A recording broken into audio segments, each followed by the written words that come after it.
నేను వంట చేసేటప్పుడు ఇంట్లో ఎవరు లేకపోతే నేను కాళ్ళు చేతులు అస్సలు కుదురుగా ఉండవు, డాన్స్ చేస్తా. ఓయమ్మ అక్క అన్ని పనులు చేసేస్తుంది ఇంట్లో అనుకుంటారేమో. సిగ్గు లేదు నాకు. 8 గంటలకు నిద్ర లేచి, అది కూడా మా అమ్మ తిడితే. మా అమ్మ దేవతరా, అందుకే అప్పుడుదా పడుకొని ఇచ్చింది. ఎందుకు అక్క అంత లేటుగా లేవడం, రాత్రి తొందరగా పడుకోవచ్చుగా అంటారేమో. కొరియన్ డ్రామాలో ఓడి చూస్తాడా అమ్మ, మీరు చూస్తారా? నిద్ర లేచేలోపు మా అమ్మ నాకు ఒక్క పనుంచలా మొత్తం చేసేసింది. నాకున్న పనల్లా ఇప్పుడు ఏంటంటే కూర చెయ్యాలి, దోశ పోయాలి. దోశలో ఒక కూర ఏందక్క, చట్నీ కాదా అంటారేమో. తాలే ఆపుకో కొంచెం. పొద్దున్నే లేవగానే నోట్లో ఒక గోలీ పడకపోతే నా బండి పనిచేయదు. I have hormonal imbalances because of thyroid. ఇంకా మింగేసా. అదే జిడ్డు మొహం తోటి మా అమ్మ బెండకాయలు కట్ చేయమంది, కట్ చేసా. ఎందుకంటే ఇవి కూడా జిడ్డుగుంటాయి కాబట్టి. వన్స్ ఇవి కట్ చేసేటప్పుడు ముందు కడిగినారే, కానీ బెండకాయలు కడిగేటప్పుడు కిచెన్ మొత్తం తడిసిపోయింది. తర్వాత చూస్తే పేపర్ లేదు. నేను బీకోట్ టవల్స్ యూస్ చేస్తున్నాను. అందరూ రీల్స్ చేశారు దీని గురించి, నేనెందుకు చేయలేదంటే ఇవి బాగా పనికొస్తాయి కాబట్టి. 100 వాషెస్ వస్తుంది.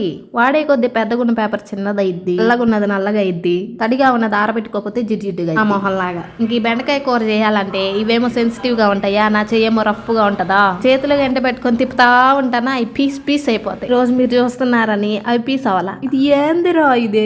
బాండి మాడిపోయింది, మీరు గమనించలేదా? ఎందుకంటే మధ్యలో నేను కొరియన్ రీల్స్ చూస్తాను కాబట్టి. జీవితం సంకనాకిపోతున్నా, కూరలు మాడిపోతున్నా, పాలు పొంగిపోతున్నా, నేను చూడాల్సిందే. ఓ అమ్మ బంగారు తల్ల బక్కి అడ్డం పెట్టి వీడియో తీసుకోటట్టే. ఇంక ఈ బెండకాయ కూరలోకి నేను కొబ్బరి కారం వేస్తున్నా. మా ఇంట్లో ఏ వేపులు చేసినా కొబ్బరి కారమే వేస్తాం. అన్నంలోకి బెండకాయ కూర, దోశలోకి కాదు. దోశలోకి ఆల్రెడీ మా అమ్మ చట్నీ చేసింది. మా నాన్న పెద్ద క్రికెట్ లవర్ రా బాబు. నాకైతే ఆ క్రికెట్ భాషే అర్థం కాదు.